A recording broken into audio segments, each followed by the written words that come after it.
Hello and welcome to today's edition of the Imo Economy series. My name is Kenneth Amechi. I'm a professor in business and sustainable development at the University of Edinburgh. I also hold a chair in sustainable finance at the European University Institute in Florence. And I'm also the chief economic advisor to the Imo State Government, and I do that on a part-time basis. So I'm happy to welcome you to today's edition, which is on the opportunities in the oil and gas value chain. And we have very interesting people on our panel today, and they have wealth of experience we can all draw from. And the idea is to break some of these opportunities down to the point that an average person would understand. And I very much believe they will do justice to that. I'm co-moderating this with Dr. Jude Nzako, who will introduce himself now. Hello, thank you. I'm Dr. Jude Nzako. I'm the Director General for Imo State Investment Promotion Agency. I'd like to welcome all of you to today's webinar. I hope we'll have a great time. Thank you. Thank you very much, Dr. Jude. I'm just wondering if the Honorable Commissioner is on with us now. He is our host. Honorable Commissioner, please, do you want to say a word or two to our audience? Yeah, good morning, the audience. We're here to discuss a very important issue around the oil and gas industry and the opportunities that are available therein. I'm glad to join, and I have very great trust on the panelists because they're distinguished people who have a lot to say about the opportunities therein. Okay, great. Thank you very much, Honorable Commissioner. Let me go straight to Engineer Ngoka to introduce himself first and then give us a quick overview of the oil and gas sector, the value chain, so to speak. Yeah, good morning, and thanks for having me, moderators, Honorable Commissioner. Of course, my name is Charles Ngoka, and I've been in oil and gas, I would say, since 1980. I retired in 2015 as the Deputy Managing Director of Total Exploration and Production. So I went through the process of being a young engineer in the same company almost, called ELF at that time, and gradually became a senior drilling engineer. From there, I became the drilling manager, operations manager, head of projects, went offshore, went abroad for different spots of cross postings, came back to Nigeria after some stints in the US, and then gradually became the Deputy Managing Director. From there, I retired in 2015. So you can see I'm retired now, but I'm still interested, but not as interested as I used to be when I was active in oil and gas. Now, in a nutshell, in oil and gas, there are three sectors. You can say the upstream.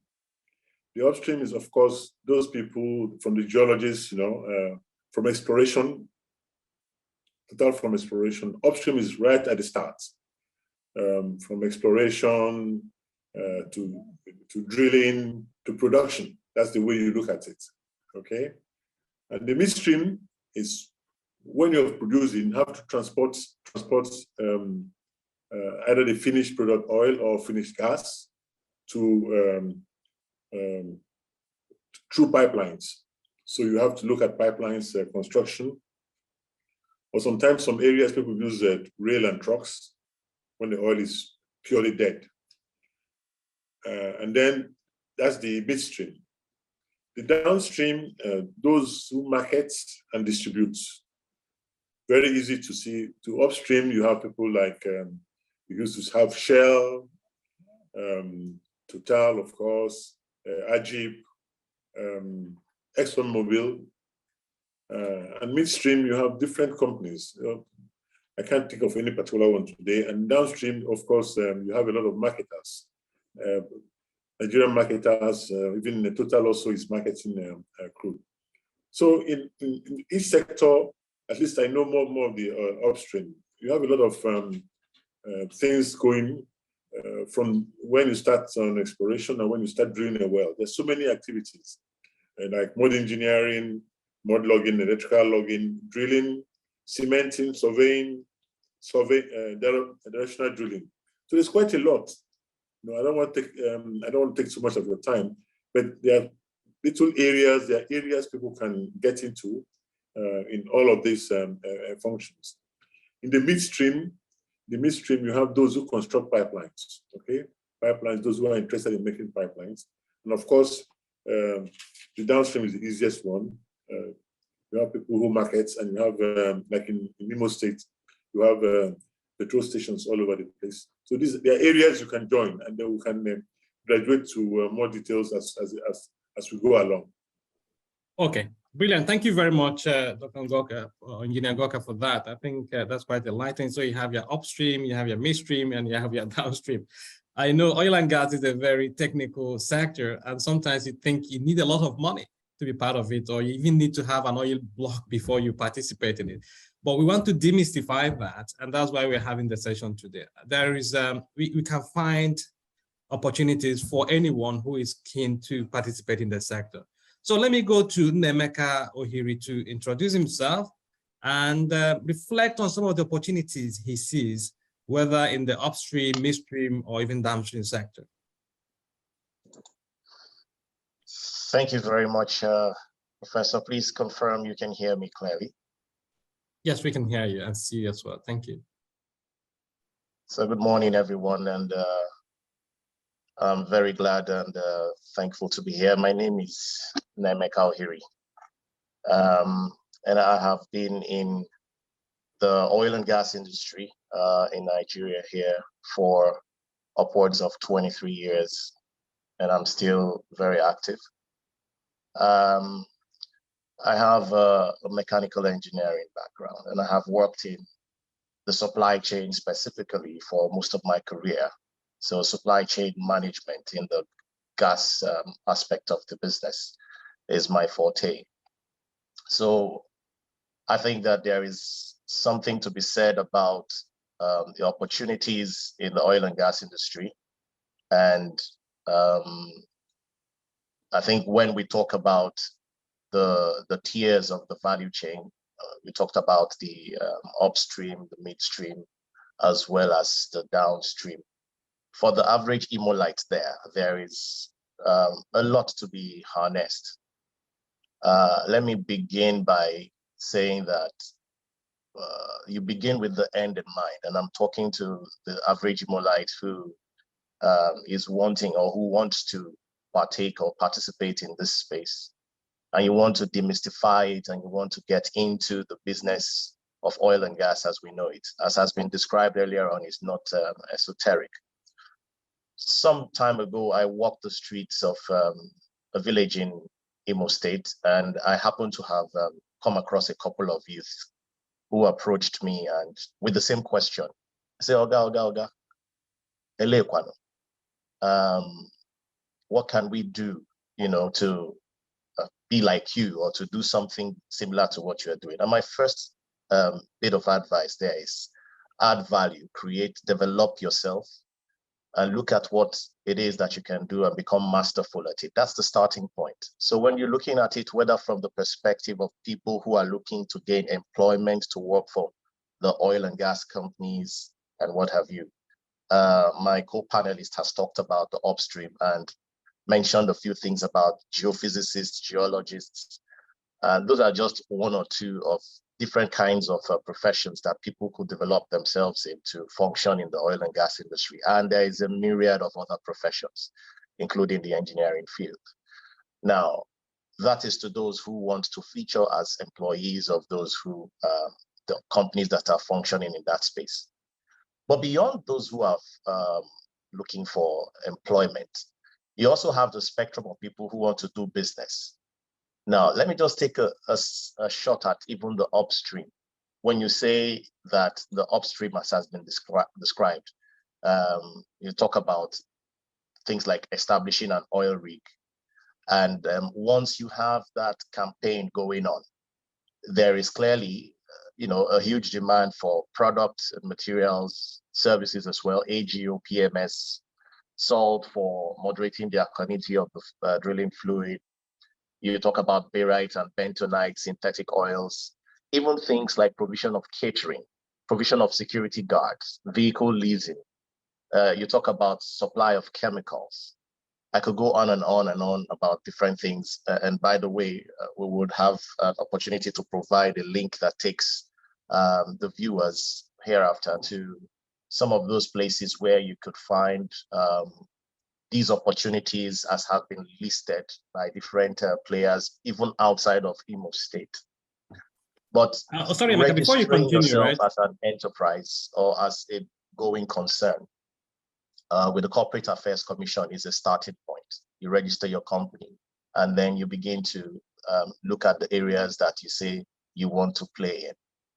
You also have to know all the requirements for registering with any of the IOCs or oil and gas companies in this in the space, whether it is your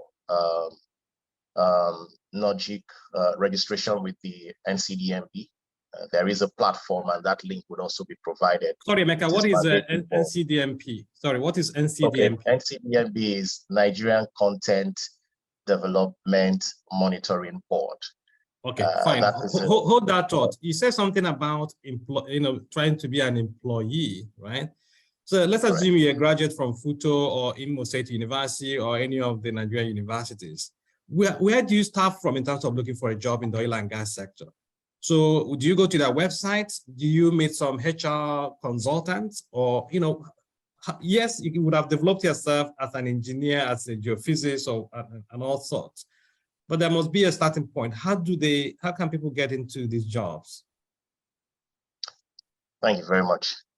So you find out that from time to time, these companies do have opportunities for recruitment or employment. So they have vacancies that they publish, and they advertise for qualifying candidates to apply. You could also take the proactive step of looking to the websites of such companies, and there is, where there are opportunities for you to submit your CV or your resume. But typically, the process starts with an advert from the company saying we have XYZ vacancies, and we are calling for people with ABC type of qualification, educational background, or experience. And then from there, you submit what it is that you consider to be your credentials. And then, to be honest with you, when we are speaking in specific terms, the number of jobs, let's be honest about this, the number of jobs that are available in this space compared to the number of people looking for jobs is perhaps not so much. Okay. But that should not discourage anyone. We're just saying that let anybody who really, really is interested in doing this type of work or working in this space, you can always apply, and we will provide, I have committed to providing the links to such websites. Okay, thank you very much, Emeka. Let me move on to another Emeka Onyagba.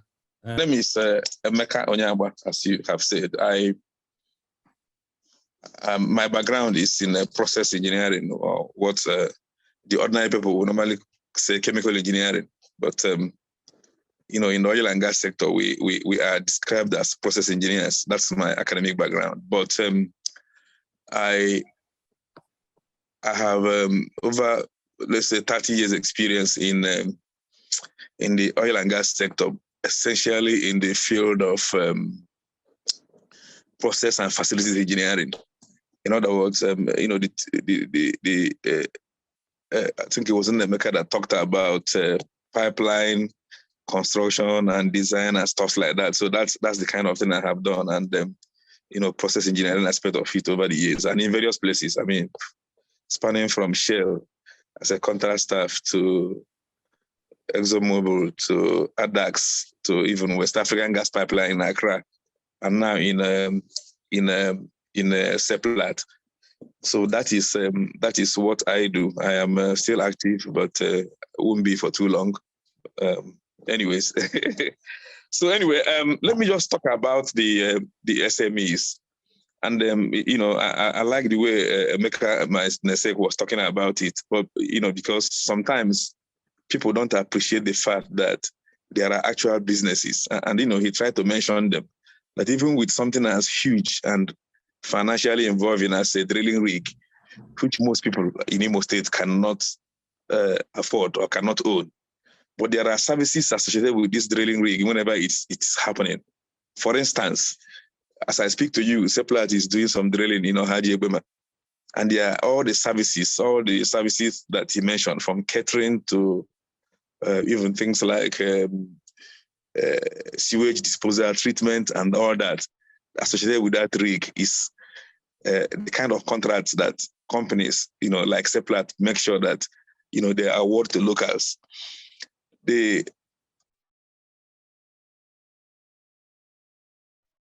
And the way to prepare yourself is, as Emeka said, is to get registered with these companies. However, registering with these companies, and I'm talking about SMEs now, registering with these companies do not start with the companies themselves. You have to go register with DPR, or what is today called NUPRC. NUPRC means Nigerian Upstream Petroleum Regulatory Commission. So by law, you are not allowed to do business in the oil and gas sector if you are not registered with NUPRC, like I have, I have explained what the acronym stands for. Then after you register, and even to register with DPRC, to register with NUPRC, they will ask you things about taxes and all the things that you are supposed to have done in the locality where you are, and all that. They will make sure you have all that before you get registered. And this is what often frightens the people, people out, because yes, it involves some money, not a lot of money, but it does involve money. And people sometimes say, I'm not sure that when I go through these hassles that I will get jobs. But I can tell you from my experience in Imo State in particular, and in Seplat, the people who brace it up to go and register properly, they are benefiting from it today. I can tell you. They have left that base level and have gotten into a level where companies can sometimes call them and discuss some available jobs. However, no company will do that. No oil company will do that, in the upstream or, in particular, we do that if you are not properly registered, because DPR will find them. DPR has a right to find a company who awards a contract to anybody or any company that is not properly registered. So what I'm saying is, just from that, from that perspective, people should brace up, be bold enough to go and do the proper registration. And when you do that, the next thing is to be available. Sometimes there are some jobs. It's not every job that is advertised through. Okay, let me even say something.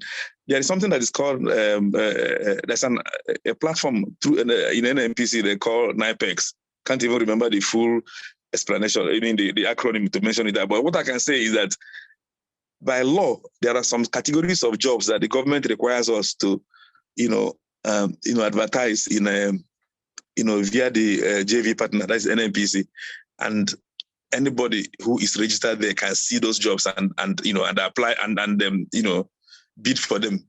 But more importantly, as I always tell people who come, who ask me, you also have to make yourself available to these companies, because there are some categories of jobs that are not advertised in that general sense, that if you come around, talk to the engineers, talk to the field personnel, talk to everybody, they will tell you when these opportunities are. And then you do business. It's just like if you are looking for a job with, if you want to do a job for the Imo State Government through any of the ministries, you have to go to those ministries to know what is available. So sometimes people just think that, because it's oil companies and they are known to be a little bit straightforward, you don't need to come to their premises. No. Almost oil companies. So, Emeka, what you are saying is that somebody listening to you might decide to schedule a meeting if his company or her company is already registered, and say, I want to have a chat and see if there are opportunities, right? That's part of it. That's exactly what I'm saying. And most companies, as I know, I mean, Seplat, for instance, in Imo State, we have Tuesdays and Thursdays to see people. Hold on, okay, Mecca, before you continue here. But when I come to your gate, your security men may not allow me in. Because some of these big companies, and then they say, do you have an appointment with Mr. Emeka? I say, no, I don't have an appointment with him. They said, we can't let you in. So how then do you bypass those I understand. If you come without invitation on any particular day, they won't allow you in. But for most companies, they have days that they treat vendors. Like for us, it is Thursday here. If you come to our gate on Thursday and say you want to see anybody, they will allow you, because that day is the day that is dedicated to, treating potential vendors. And I know most companies, ExxonMobil also used to have a day, and I'm sure that all the other companies will have a day that they used to allow, contractors to visit. So fine. Thank you. Hold your thoughts for now. And if you're just joining us, this is the Imo Economy series. And today we are discussing the opportunities in the oil and gas value chain, and we have an interesting set of panelists from the oil and gas sector. So let me quickly turn to Hope from Shell to introduce himself and also continue from where Emeka stopped in terms of opportunities available for SMEs from where he sits. Please, Hope, over to you. Thank you very much, and very good morning to all our listeners and panelists. Indeed, a huge privilege that we find ourselves to be part of this. And I think this platform is quite commendable. It also offers that opportunity for us to say as it is.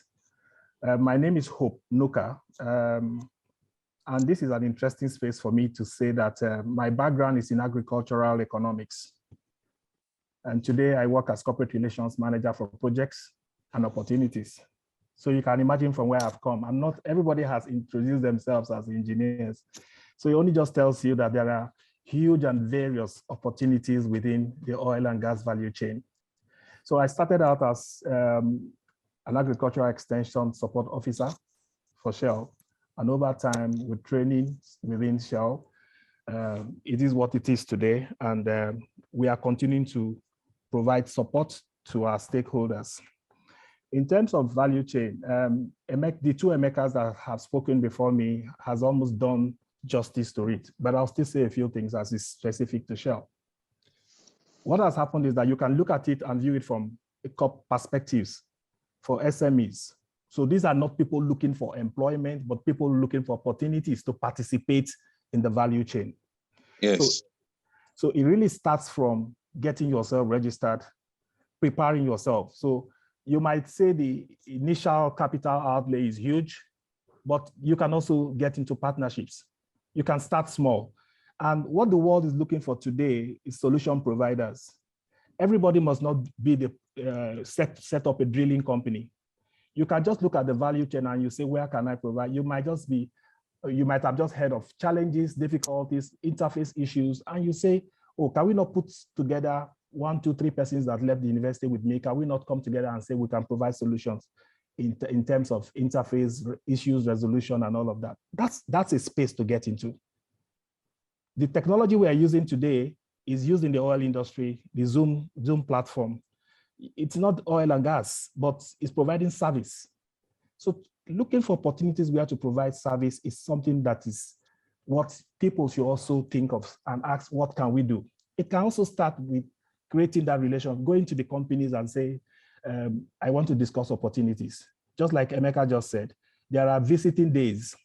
And sometimes the point is that you might think that at site you will not be attended to.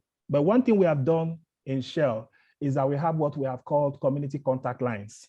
Those lines are monitored by very senior people, and there are desk officers. And to every mail and to every query that comes through those telephone numbers or emails are responded to. And this is monitored. The General Manager Corporate Relations, Igor Welly, who is absent today at this meeting, whom I represent, is the custodian for that. And the emails or the queries are assigned to people and is in his view, and you must respond to it. So there are channels to reach at us. There are phone lines, there are internet. Sorry, I hope, is it possible to share this with us? I mean, my office is happy to share with our audience. Yes, and then if you don't mind also, what is the visiting day for Shell? I think it's Tuesdays and Thursdays, I'm correct. I can do a double check for you, but I remember Tuesdays and Thursdays. Okay. So, but for our site locations, there are no days. You can come to the site and make inquiries. There's always a— Sorry, what do you mean by site locations? Sorry. Okay, like we are working, sorry about that. We are working in Asa right now. We have a field location there where we are building the Asa North gas plant. I'm saying that at the gate of that construction facility, you can still get a CLO. We have a CLO resident within the facility and a CLO that is also interfacing. And CLO means Community Liaison Officer, right? Yes, yes. CLO means Community Liaison Officer. They are part of our corporate relations team. Okay. So great. We have a rig activity that has started. We are currently doing some maintenance, but we will continue very soon, hopefully at the end of the month. Those rig activities, to move it from one point to another, we have also engaged communities to help us do those moves. And we have a program where if we don't find— let me just go back to what we are doing specifically in Asa. When we started out, we got consultants to do a detailed gap assessment, needs assessment, those kinds of studies were done. And part of the things that came out of those that we started implementing is the entrepreneurial development programs, which we have started and we are continuing. So we call that flagship program LifeWire. It's an entrepreneurial development program. If you want to set up, you're a new startup, you can apply to that program and you are trained and given startup materials and startup grants to go start a business. It may not be directly related to the oil industry. Even if it is, it's not a problem, but we do those kind of startups. So that's an opportunity that exists. So far, we've done like 100 of those. And also, we also do contractor development programs where community contractors within Asa area, that area where we are working, we've gathered them together severally and brought even NCDMB to take them through what it takes to register. Because there are some jobs, just like Emeka said before me, that you cannot participate in if you're not registered with NUPROC, which used to be DAPRO. If you're not registered with CAC, which is the starting point, it must be a registered entity. And then you now go through the regulatory registrations before you then participate in the business. And okay, Hope, before you continue, right, there is also, somebody on the chat that is saying, are there also opportunities for people like who have vocational skills like welders, gardeners? Would they need to go through the kind of registration you guys are talking about here now, right? So we also need to start speaking to those kind of opportunities. Okay. Now, those opportunities, for some of the things you have mentioned, some of them will require direct employment, if you like. If we are building the gas line, those people can be engaged to join as either welder assistant or welders themselves, depending on their qualification, and depending if they have done that kind of welding. We also do training when we don't find. What if it's an SME, that somebody who has a welding workshop, it doesn't need to be employed, right? Do you have opportunities for people like that as well? There are opportunities, but you must demonstrate capacity. But how do you go about this? I mean, we want to be specific here. Would this person need to be registered by the Petroleum Commission you mentioned earlier? Or can the person approach you directly? What is the process? So, when I'm a welder, how can I come to you for jobs? Now, depending on the kind of welding jobs that you do, the kind of welding that we are doing on pipeline is not the same with when you want to weld a burglary. So if you have that capacity to do that, the very first thing to do is that registration. Get registered. And so there's something that Emeka mentioned, which is the Nigerian Petroleum Exchange, NIPEX. Get registered on that NNPC platform as well. You will be categorized. You will state the category of services that you can provide on that platform. Even when you have not asked for jobs, sometimes NNPC goes to that platform to pick people to compete for jobs. And over and above that, you can get into partnerships. If you are applying for jobs and you are a starter, you might think that you don't have the reputation to do it. But if there are companies that have, you can get into partnerships with them where you then do a joint venture and present. Some of the activities we are doing in ASA is via joint venture. So a local welder can then start by first either building himself as being able to do the job and then get himself registered. And it's an equal opportunity platform where you can apply for jobs, which is that NIPEX platform. NCDMB has also put in place laws that also compels IOCs and NOCs to give a certain percentage of their opportunities, construction opportunities and contracts to locals and to Nigerians. Okay, that's fine. Let me, Nemeka has his hand up. So Nemeka, do you want to reflect on this? And I also wanted to speak to issues like logistics, asset management, even human resources in terms of opportunities for businesses that may not be technically engineering companies or engineering solution providers. But would you see opportunities in logistics, for example, for a company, you know, where that is into logistics or estate management or even human resources? Emeka, all right, please. thank you very much. And I just wanted to chip in as an add-on to what my last co-panelist spoke about. So the extent to which Imolites are employed and also employable is directly related to capacity and competence. We talked about the welding or the welder situation or the scenario you just painted. And the, I call it a rebuttal, was that, does he have the requisite capacity? Can he do welding of the kind of expertise or level of finesse that is required in the industry? I think the answer to that is typically not necessarily so. Somebody who is just welding gates and all that may not have the right proficiency that could be applicable in the oil and gas industry. So the question is, how then do we close that gap? I'll give you a typical example of how that works, especially with the collaboration of government. There is a vocational center in Bonny Island. Some of you know where that is, where you have this company called Nigeria LNG functioning. What that typically means is that that vocational center is set up in such a way that they train indigents on certain skills that get certification even to the city and guilds level. So these are not just ordinary welders. They are welders that are trained, and their proficiency level is so high that they can find immediate or direct employment in the oil and gas industry. And that's something that I would suggest that we in Imo should also think about, a way of setting up this kind of beginning with the end in mind. We know what the industry needs, and we look at Imolites and say, okay, who are those that can qualify for this? And we pull them together and give them the necessary training that will upskill them, their skill level to that which makes them employable in the system. Now, sticking to the other aspects of opportunities that you could have even in the logistics space. Now, every time you have, say, for example, a particular rig setup or some campaign going on, all the ancillary services, whether you talk about provision of water, if it's in the midstream, you talk about pipeline surveillance, you talk about security, whether you talk about leasing of vehicles and equipment, so many things that you could look at in that logistics space, even things like clearing and forwarding, freight forwarding, haulage.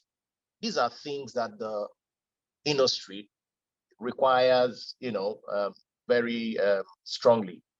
The need for these things are very high, and Imolites that can develop themselves to provide these services are usually first consideration, as the act itself provides for first consideration to the locals before you even start to talk about those who are fielding from overseas. It's a shame to have people who are Koreans come all the way from Asia to come to Nigeria to do welding, when we have people that are here that we could develop to that same proficiency level and have them take up this job. So I really think that there is something there that we could look at, and welding is one of several skills that are that cater that people could actually subscribe to. Then when you look at things even in the downstream, like the typical gas refilling, of course, people know about the filling station. I wouldn't talk so much about that. But these are some of the things that you say are in the supply chain or the value chain, as it were, that people could take advantage of. Are you aware that even raw materials and products like barite and bentonite, you have deposits, availability of these chemicals, as it were, locally? Things like hydrochloric acid. sodium hypochlorite. These are things that are produced as I speak locally and can be produced by those who are interested in making themselves relevant in these fields. So many things that you could talk about in the value chain. I would also like to say things like cement. Of course, you talk about the cements that are Class G cements, not the regular type of cement, but supply of these things, detergents, security guards, synthetic oils. These are some of those things that you could say that Imolites could say, look, we are here. Borehole drilling is another thing.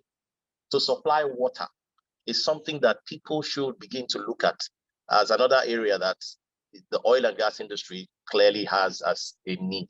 And it goes on and on and on and on. So, okay, thank you very much. Thank you. I think there's a lot there to chew on. Yeah. So let me at this point invite my co-moderator, Dr. Jude Nzako, before we go to Emeka and Engineer Charles Ngoka. So Dr. Jude, do you want to chime in? Thanks, Prof. Yes, I'm really sorry. I've been having bad network all day, so I've been coming in and going out, and I think I lost quite a bit. I'm sorry for that. I enjoyed quite a lot from the contributions from Engineer Charles Ngoka and of course Emeka Ohiri. In fact, their contributions I think were worth recording and extending to viewers in a more, if like, a clearer way. So I would like to ask Emeka, he was suggesting there's need for registration. And if possible, if you can type those bodies that viewers may need to register with. If you type it and send it to the people in the strong room, they will be able to display it so that even myself, I like to get those contacts because some of our Imolites who will be interested, we can extend that and support services to them. It is very important. And I also know that two of you got a lot still in stock that you can offer Imolite. So what we may have to do at the end of this program is to get in touch with you if you don't mind, so we can properly tap more from you and extend it to our brothers and sisters. Although they say the oil is no longer going to be a resource, but I don't think that is the case. So anyone who's intending to get into the industry should really be encouraged to do that, but there's still a lot. Apart from petroleum, there are, from what I got from you here, there's still a lot that anyone getting into the industry now can benefit from. So it'd be important to explore the contacts that you have. If you can please make them available. Thank you. Okay, thank you very much, Dr. Jude Nzako. Those are well-made points. Let's go to Emeka Onyaba and here before Engineer Ngoka. You want to unmute yourself, sir? Sorry, yeah. Thank you for the opportunity and thanks to the listeners and the participants and the panelists. There was a question you asked really, and I want to specifically answer that question where you said, okay, I'm aware that, you know, maybe I have the skill set, but how do I really get into the industry? And I think one of the panelists, I believe it's Hope, tried to mention, okay, you could have a company, you know, register and all that. But there's another thing that is practical that happens, and it is from my own experience, which I have seen. When you have this kind of skill sets, now there is an association of welders, you know, that is recognized, you know, by the state actually, that is operational in Imo State. So sometimes we advise them go and register as this, you know, in these associations, because sometimes the oil companies will just go to these associations and then ask their vendors, because most, like, you will not get you will not really get an oil company staff, you know, direct staff who is a welder most of the times. I mean, you won't, but you are always awarding welding contracts. So when you get registered with these welding associations, which every welder knows about, but the thing is, ordinarily, if you are not looking for a job in the oil and gas sector, you may feel there's no point in registering with them. But if you register with these welders, what happens sometimes is that, all the times, at least with Seplat, I can say, is that when we have a welding contract, we have awarded to a company. It may be a huge company that is not even like basically located in Imo State, but we will instruct them. We will instruct them to go to the Welders Association and hire welders who will now be Imolites that are well paid. I mean, you may know that, pipeline welders are well paid. It's a common knowledge. And then they will now do the job for the duration of the contract, and they will make their money and move on. And I tell you what, when they now get this proficiency that my people talked about, I mean, other panelists talk about, trust me, they are never out of job. The welders, the very good welders are never out of job. They move from one project to the other. That is why I say, to answer your question directly, get registered with the Welders Association recognized by the government in Imo State. They are there. They are the ones that are working our fields here in Imo State. What about the Chamber of Commerce? Do you do anything with them? Because there are also industry bodies that may not be welders per se, but if you're thinking about other opportunities, so I don't know if maybe somebody here from the Chamber of Commerce might be listening and say, well, we need to come to Seplat or any of the oil and gas companies in Imo State to at least identify, so that when you have opportunities, you can also run it by them. Yeah, personally, I don't have experience with Chamber of Commerce, but I do know that the freight forwarders I think are associated with them. So really, to that extent, you might have something. For whenever you are doing procurement, for instance, especially where you are procuring by sea and you are bringing it to the state, by land, I think they may have a role there, but it's just that it's not something I personally have dealt with. What about gardeners? I mean, these are pipelines sometimes that you want to be sure you can see them. So maybe you can engage people who would clear the bushes, right, when the grasses. And so do you have opportunities like that as well? We do. Although we try to fix those opportunities to the host communities in Imo State. For instance, if you have a pipeline, you normally will lay a pipeline across a right-of-way, what we call ROW. So you lay pipeline across a right-of-way from one facility to the other. What we typically do, and I know Shell does it as well, and other oil companies that I know about, is you employ people from those communities where the pipeline traverses to be part of the surveillance team. Sometimes it may be very difficult. Like right now, it may be so tough that you will now bring the military and the police to be part of it. But basically, the contract is awarded to locals who look after the pipeline surveillance. Yes, so you are right. Then gardening too. In our facilities, we do have gardening needs, and those kind of contracts must, and I underline, must be awarded to a local. And a local here is somebody who lives in Ohaji or somebody who lives in nowhere. So a local. Yes, it's important you ask this question because we have a policy. For instance, we have a policy which, as you know, all these oil companies, they tend to do things the same way, really. We have a policy that says first opportunity to the host communities, right? But sometimes you may not get what you want from the immediate host community, then the state, Imo State, then after that, the Eastern region, then before you talk of nationality. Yes, that's how it goes. Makes sense. Okay, so let's bring in Engineer Ngoka. And the Honorable Commissioner, I will come to you in a minute so that you can also give us a sense of what you've had so far. So Engineer Ngoka, please. Yes, thank you. I listened to my brothers there, and they reminded me a lot of the stats. Actually, when I started in 1980, we had a similar field. I don't know if you know the Obagi field. Very close to Shell, yes. And in those days, we had wells all over the place. We had to divide the wells in the names of families. The names of families. So if you want to drill a well, you have to get the family representative, discuss with them who's going to do what. What you're talking about, gardening and all sorts. You have to do it. To move a rig, the families get involved, the locals get involved. And I see where cranes, like if you're moving a rig, the cranes, you have to use cranes, and there are a lot of people. So in a way, what I'm trying to say also is that the companies have to make an effort in the sense. There was a time in Obagi, we had to provide power to the communities. They didn't have enough power, so we forced them to put their lights on every time. I know what happened. After some time, welders, the place became a beehive of operations for startups, welding and stuff like that. And then there were things we used to do, which the chairman was also doing. When you have a work for pipe laying, the contractor that has the pipe, you make him use local welders. Let him teach them. Because if you don't teach, you cannot move. Now, I also want to address the people who are young engineers at the same time. To know what is happening in the industry, you must make a move.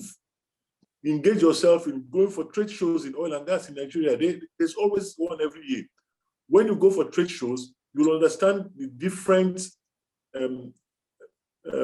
services needed in oil and gas. It's very important because by doing that, you begin to bring yourself into the mainstream of issues. Then, of course, at the same time, not only for the engineers, you must also start from the scratch and provide to help the secondary schools prepare students who are going to work in the oil and gas industry. Not only oil and gas, but who are going to be challenged in the future. And you know, today things are even a lot easier. You can interrogate using your internet. You can interrogate on any issue, and you get to learn about it without even going to basic school about it. Go to Google any issue, mix up words, Google any issue, and you're going to find out a lot of things that can help you in what you're doing. So I think Imo State is on. Yes. It's on, but we have to move forward now to make sure people are into the oil and gas terminologies and ways of living. Okay, thank you very much. And we'll be signposting some young men to you for mentoring. Maybe you can also use part of your retirement to mentor our young ones. Let me quickly bring in Hope before the Honorable Commissioner. Fortunately, time is not always our friend. So Hope, do you want to be brief as much as you can so we can bring in? Thank you very much. So I was trying to just reiterate that my answers initially were tailored towards SMEs like you also actually specified. But there are also opportunities for individuals where what we do in our program is that when you looked at all the things you mentioned about logistics, before we had that issue, all the commuting for workers to site was done by community people. So all the other auxiliary services were all provided by communities. But the interesting thing is that when we want to look at individual development, that's human capacity development. We start from our scholarship programs, and we also have professional and vocational training. We just finished one for about 40 people in our core host communities recently. So we do those kind of specific training so that individuals can have those opportunities. And to be honest, it's community focused first before we can then say Imo State, before you can go out for some specified opportunities. And it's clearly stated in our rules of engagement and even as we are engaging ab initio. But over time, we also have this mandate to graduate the percentage of that participation of communities from where it was like very low to where it's like 30%. So, and we are graduating it further for different services. They have different percentages, and it's a progressive realization. And we are not, if you check the industry, we are one of those that started Nigerian content frontally, and we have stayed in front, to be honest, and we want to continue to not go below whatever the regulation states. In all our locations and operations, there are huge opportunities for community participation, and of course, various opportunities at that. Okay, thank you very much. So let me bring in the Honorable Commissioner, Professor Engineer Obara, to probably reflect or give us some of his thoughts based on what he has had so far. Yes, thank you, Professor Kenneth Amechi. I have listened very carefully to all the people who have made contributions. We are looking at this problem from government, the side of government. We deal with the oil producing communities. They come to us to complain about one thing or the other about the oil companies. Oil companies sometimes also come to us to complain about their host communities. Now, the biggest challenge from what I have listened to here is some of those requirements, like you must go register with DPR, do this at the host community level. Some of the kind of things they can do, they don't expect that it will require going through that huge process of going to the Nigeria upstream, former DPR. They don't expect that. And they always feel very uncomfortable. If they see somebody in their community doing certain things they feel they can do, probably what stopped them from getting involved is because they have not gone to do all the protocols of registration. Now, I listened to Hope Nuka. Hope Nuka said something that is very, very important here. He said that recently, Shell trained 40 youths from their host communities to go acquire different skill levels for the level of activities that these people have the prerequisite qualifications to do. I was there with them the day they were doing graduation for these youths. And one of the issues they were worried about is the issue of the expectation they had when they took them for the training. They believed that when they come back from the training, let's say for 1 full year, the university somewhere in Edo State, the day they were doing that, they were expecting that they were going to be giving them employment letters. And I made them understand that, no, it doesn't work that way. But the important thing now is that some of them have acquired the skills. For instance, you're always talking about welding here. Yes, we understand that the type of welding that we see people do on the streets, building gates for home construction and things, it's not exactly what the people, what the oil companies need when they want to do welding of pipelines. Now, they have trained some people with these skills. If they cannot, because sometimes it is so difficult getting to do these registrations with Shell, with DPR, Nigeria Upstream Regulatory Authority. It is too difficult for them. So I don't know how the oil companies can help to create some more conducive environment to accommodate people at those levels who cannot go approach DPR. I'm not saying that they should not, but there are certain levels of people in those communities that cannot go to DPR, but they feel they have the skill. So when they see people from other places coming to do those jobs, they get irritated and they begin to protest. So that is one thing I think they should look into. How can we accommodate these people? Honorable Commissioner, maybe there is also an opportunity there for us on the government side of things. Maybe your ministry can also work with these oil and gas companies to do more like a road show to educate the local communities, the host communities, and it becomes a joint venture, so to speak, between the state and oil and gas companies, so that the people can have a better understanding in terms of how they can participate. But thank you for your comment. Let me bring in Dr. Jude Nzako to just give us also his reflection before we wrap up.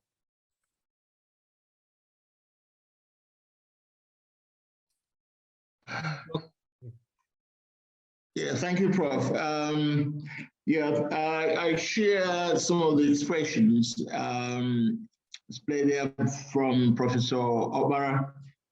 I think the oil companies in these host communities need to do slightly more. Although what they're doing, the state and the communities appreciate the effort. But I think there's still more they can do, especially for the SMEs. It's not enough to see a young entrepreneur in a host community doing so well in his business. Perhaps he hasn't got the idea and the requisite knowledge to make these applications, to get authority to be contracted directly. So these oil companies should engage and assist some of the entrepreneurs, businessmen and women in those communities, assist them with these registration processes. And I think that way they will be able to engage some of the businesses directly rather than leaving it up to them to make those applications. And I know that we're running out of time. I would love to ask some questions from the Shell guy, Hope. The scholarship programs, how do they recruit people? Where do they advertise there? Is it 100% for the community, or do they take percentage from other communities? And where exactly do they advertise for those positions? And for other jobs from Shell, it would be nice to let Imo people know, or at least the Ministry of Professor Baradia, who's in charge of petroleum in Imo State, so that we know exactly where you advertise for jobs, whether jobs are for Imo State or for national. It'd be important for the Imolites to know where you specifically advertise for your job. And this also applies to the representative for other oil companies on this program today. So because of want of time, let me stop here so that Prof, you can wrap up. Thank you. Okay, thank you. I think those are probably food for thought. My office will be in contact with the participants or the panelists to get as much as possible in terms of information. I can see Nemeka Ohiri is posting some things already on the chat. We can take that offline. So this leaves me with a little time now to thank our panelists. You've done great. The oil and gas sector is a very complex one, but you've done your bit to break it down in such a way that people understand. So I want to thank Nemeka Ohiri for making our time. I want to thank Hope Nuka from Shell, Emeka Onyaba from Seplat, Engineer Charles Ngoka, a veteran in the space and also a worthy son of Imo. And finally, I want to thank Professor Eugene Obara, the Commissioner for Petroleum Resources, for being our host. And also to thank Dr. Judin Zako, who has always been kind enough to spend his Saturday mornings to have this co-moderated session with me. And also thank my office, Mrs. Jovita Agu and Mr. Adeza Shaheme for helping us put this together. So thank you very much, our listeners. We'll be back again in the next 2 weeks, but the interim, please follow us on our social media platforms. The radio stations are already airing this. There will be another one this evening at 5 by Boss FM. There will also be a repeat broadcast next week in case you missed any element of this. So thank you very much and have a nice weekend.